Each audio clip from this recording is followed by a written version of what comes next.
নিজের জন্মদিনে নিজেই মাংস রান্না করে খাচ্ছি। হ্যাঁ, কথাটা শুনতে অদ্ভুত লাগলেও এটাই সত্যি কথা।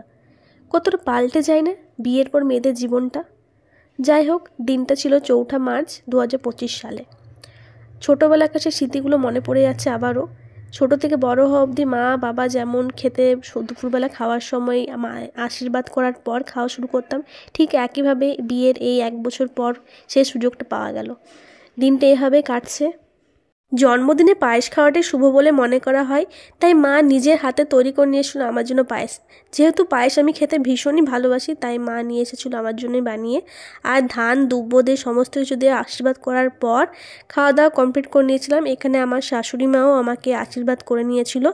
তারপর বাবা করলো, মা বাবা শাশুড়ি সবাই মিলে আশীর্বাদ করার পর খাওয়া দাওয়া কমপ্লিট করার পর সন্ধেবেলায় বরমশাই নিয়ে এলো একটা কেক, তারপর বেলুন নানা রকম ডিজাইন করে টাঙিয়ে আমার জন্য একটা ছোট্ট সারপ্রাইজ গিফট দিল।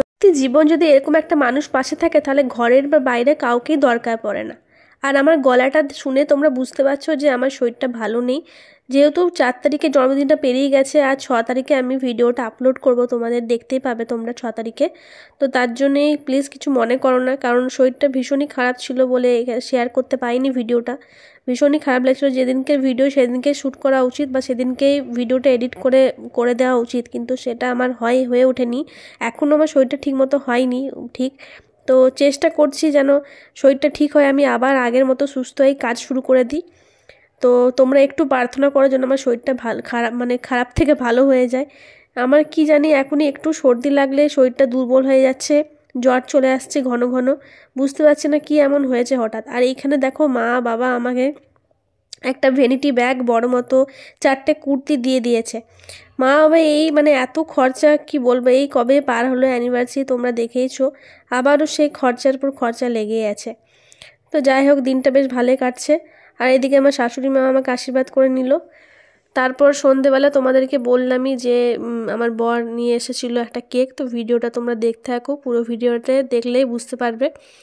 খুব ছোটোখাটোভাবে এইটা জন্মদিনটা পালন করা হলো, যেহেতু আবারও কোথাও যাওয়ার আছে, সেজন্যই যে তোমরা যখন যাবো তোমরা দেখতে পাবে। তোমাদের সঙ্গে অবশ্যই শেয়ার করব কোথায় যাচ্ছি না যাচ্ছি।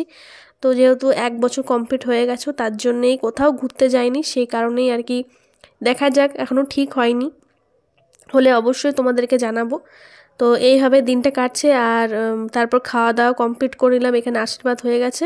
আর সন্ধেবেলা এখানে বর কেকটা অর্ডার করেছিল, তাই সেটাই নিয়ে আসা হয়েছিল। আর মা বাবা অনেক অনেক চকলেট, আর আমার হাজব্যান্ডও রাত্রিবেলা চকলেট দিয়েছিল, যেদিনকে আমার জন্মদিন ছিল সেদিনকে উইশ করে দিয়েছিল।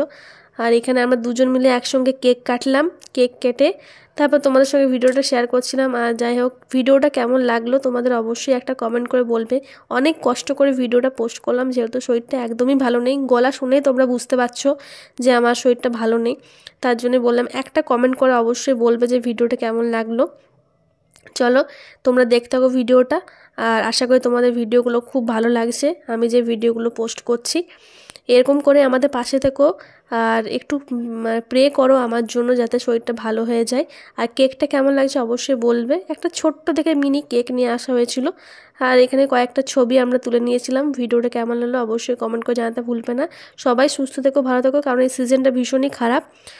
যেহেতু বসন্তকাল, তার জন্যই বললাম যে সবাই সুস্থ থাকে, সাবধানে থাকবে। চলো দেখা হবে আর একটা নতুন ভিডিওতে, ততক্ষণের জন্য টাটা।